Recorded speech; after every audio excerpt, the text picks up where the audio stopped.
Okay, and then sedimentation, that sedimentary process is um is part of weathering and erosion.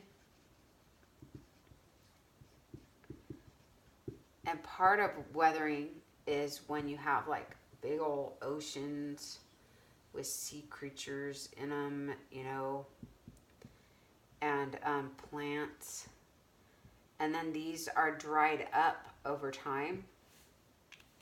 Um, and then that there's a couple things they leave, and dried up ocean will leave like salt all over the place because salt is soluble in water, but when the water evaporates, then the salt comes out and is left as a deposit, like the Great Salt Lake, all those salt flats and stuff. That used to be part of that ocean, that inland ocean, if you will, and that is what's. Then we find salt and gypsum and other minerals in those areas where there used to be dried up oceans. But then we also have where there used to be small sea creatures and plants through the sedimentary process. And you have all these, you know, this isn't salt anymore, but just like all the dust and particles from the eroding of other land structures, other rocks, gather on top of this over time, and then it becomes rock. It becomes a sedimentary rock through compression. And this process takes so many millions of years, but this stuff becomes oil and gas. That's what's happened to it. So it's hard to differentiate between oil and gas, but sea creatures and plants are oil and gas. This same process happens over swamps.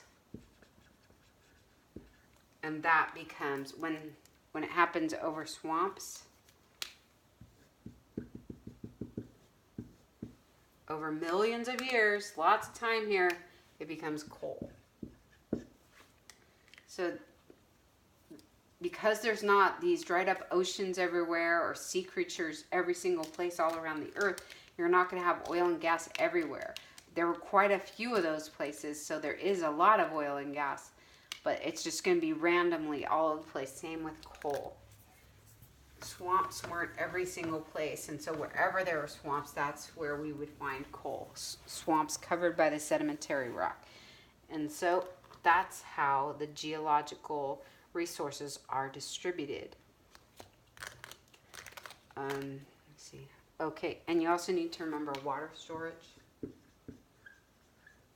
So our water is a huge natural resource for us, and they're stored underground in aquifers.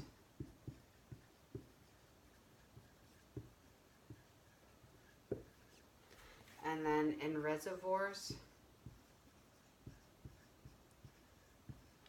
That's surface water.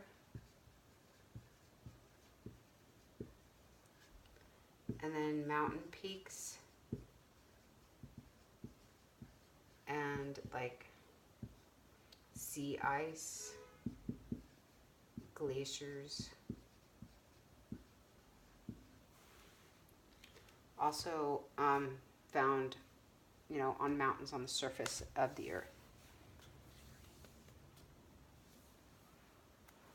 Okay, so just remember that I think we've talked about this a lot, but near volcanoes and fault lines, we find the metal ores and the precious gems.